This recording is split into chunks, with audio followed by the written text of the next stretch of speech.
Hey guys, in example 0, you learned the idea behind Maclaurin series, what they are and what they do and why they do what they do and all that good stuff. So in this example 1 through example 7, I'm going to show you how to find Maclaurin series expansions for some really important functions.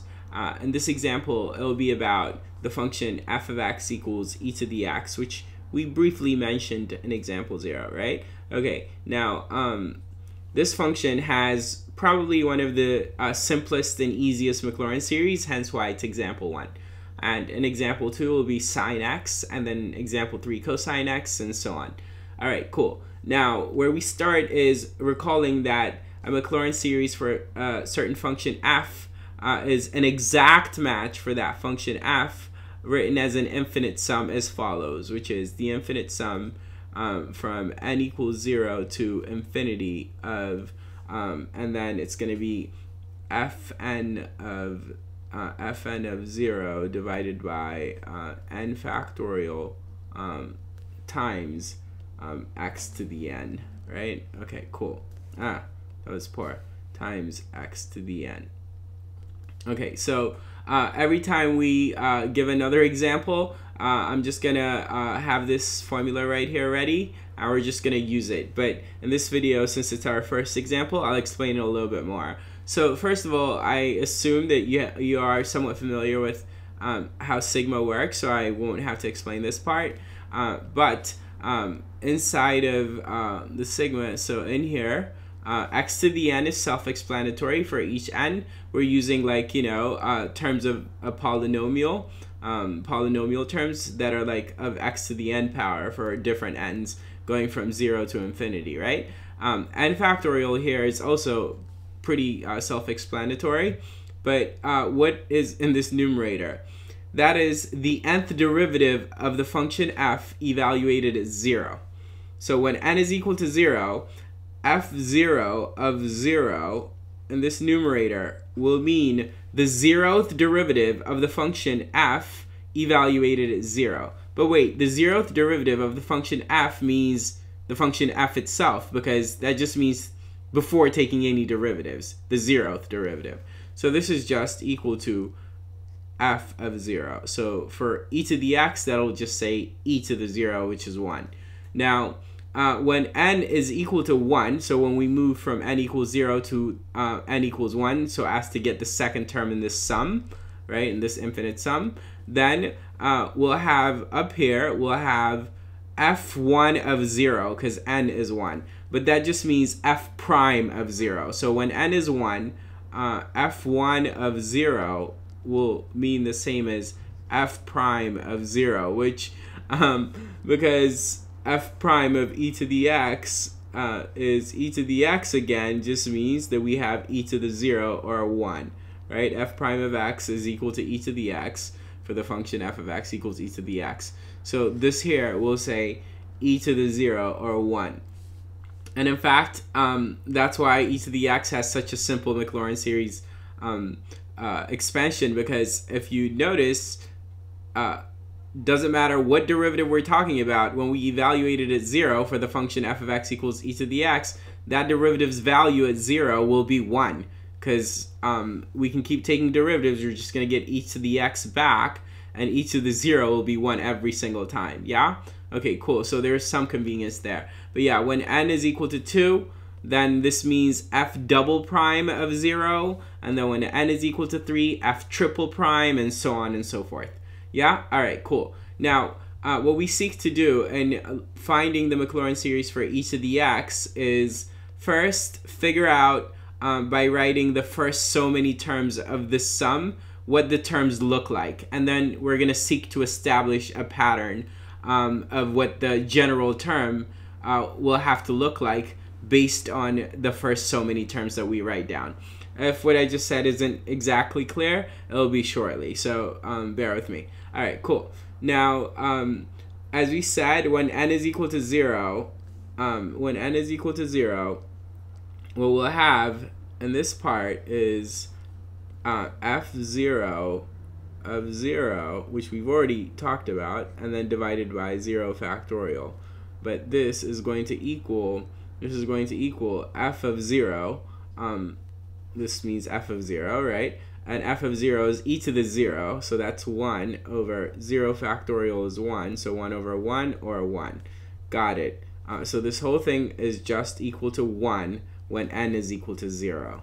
Alright, when n is equal to 1, then we'll have f1 of 0, and that just means f prime of 0, right? So I prefer to write f prime. So f prime of 0 divided by 1 factorial. Well, f prime for e to the x is just e to the x, so we have e to the 0, which is 1 over 1 factorial, which is 1. So 1 over 1 or 1. Got it. When n is equal to 2, we'll get f double prime of 0 divided by 2 factorial. And this will mean 1 over 2 factorial. And yeah, I can write this as 1/2, but I'll intentionally leave it as 1 over 2 factorial. It makes sense why I chose to do that shortly. Okay, when n is equal to 3, then we'll have f triple prime of 0 divided by 3 factorial. But f triple prime of e to the x is just e to the x, so again, we get a 1 in the numerator and divided by 3 factorial. In fact, we said this is going to be 1 for all n, right? Okay, and then n equals 4, the last one I'll do here, and I'll write f4 of 0, where this means the 4th derivative of e to the x evaluated at 0, divided by 4 factorial, and this is going to be 1 over 4 factorial anticlimactically. Yeah, alright, got it.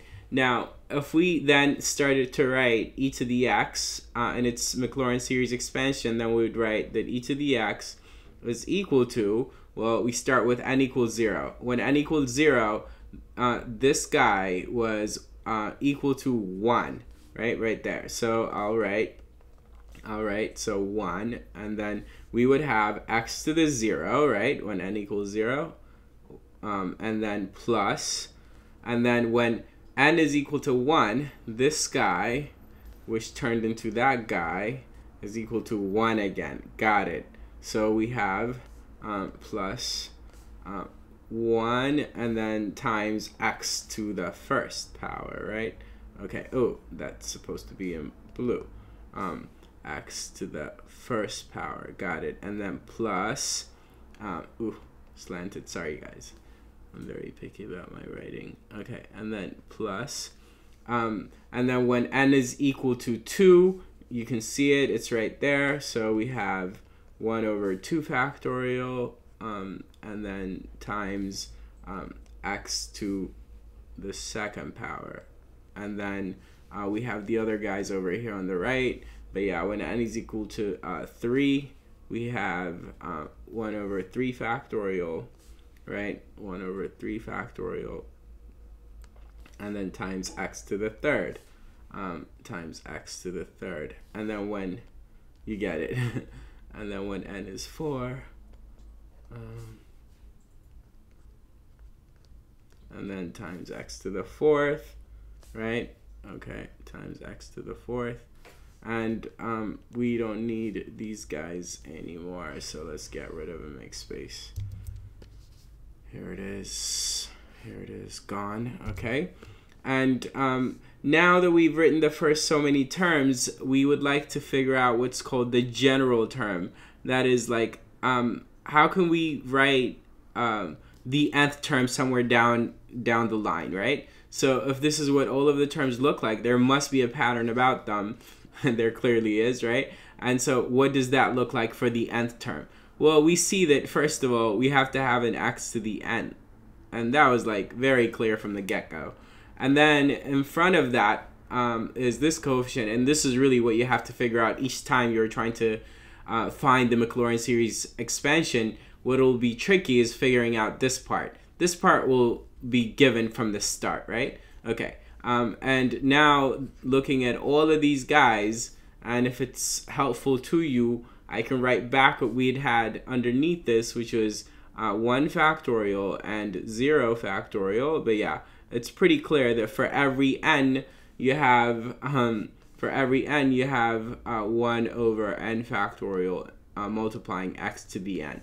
So this here is a very important thing to figure out, a very important term to figure out, because it will not just help you here in writing in this ... format, but also if you want to write the series, the Maclaurin series, that is, for e to the x in a closed form, and what I'm about to write is what's called the closed form. The general term is very helpful, knowing the general term. So here, since it's a Maclaurin series, we're going to write n equals 0, and there are some exceptions to starting at 0. But yeah, n equals 0 and then to infinity. And then, like, now you just have to put the general term right here, and you're done writing the closed form. So what goes in there is clearly x to the n, and then that x, let me fix that, x to the n, and then divided by n factorial, right? So divided by n factorial. And this is why, like, the Maclaurin series for e to the x is so simple and beautiful. It's like nice and clean. Not all of them are this nice or this clean. Yeah, but in ... format, I have no better name for it. This here is e to the x, and it's an infinite sum. And in closed form, it's right here. Yeah? All right, cool. I hope you enjoyed this and that you learned a lot. And keep watching 6 more examples to come.